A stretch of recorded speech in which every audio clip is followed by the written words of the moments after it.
Inclusion is everything, you know. Without inclusion, we'd be lost and alone and sad and lonely. Inclusion's just part of who we all are, like it all should be. If you don't feel included, you're not going to go to a space, you're just going to go away.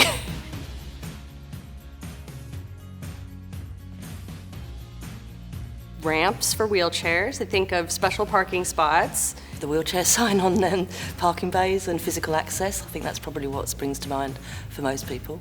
I think for a lot of people, they think of helplessness. They think of someone who, can't navigate the world on their own, so we have to make these special, inclusive things for them. It's more about removing barriers that people might run into, literally and figuratively.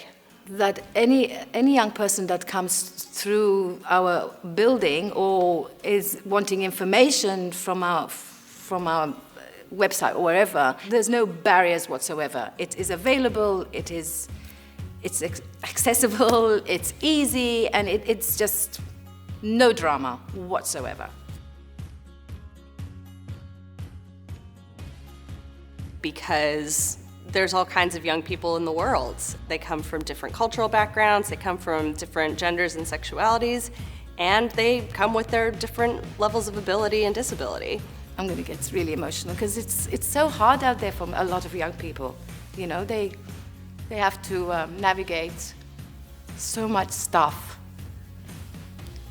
And so I think it's hugely important that we make everything just easier. Well, youth services are part of the community, and actually I think it's just a fundamental responsibility for everybody to be accessible.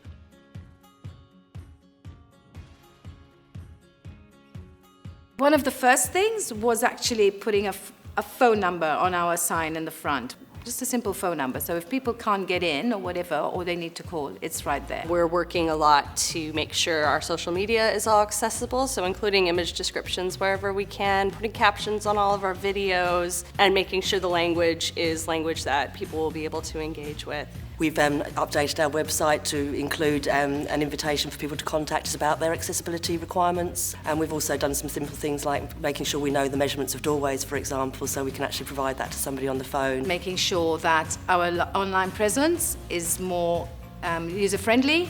We have an ad in the paper that we include that if you have any needs, that we can help you with all your needs. Really simple stuff, like if you laminate a sign, it can make it harder for people to read. No one had thought of that. We were just trying to make things more durable. Centrally, I think it's actually the attitudes are the key, because I think if you have the right attitudes and the right intention, you can often break down some of the physical barriers you can actually overcome if you're creative.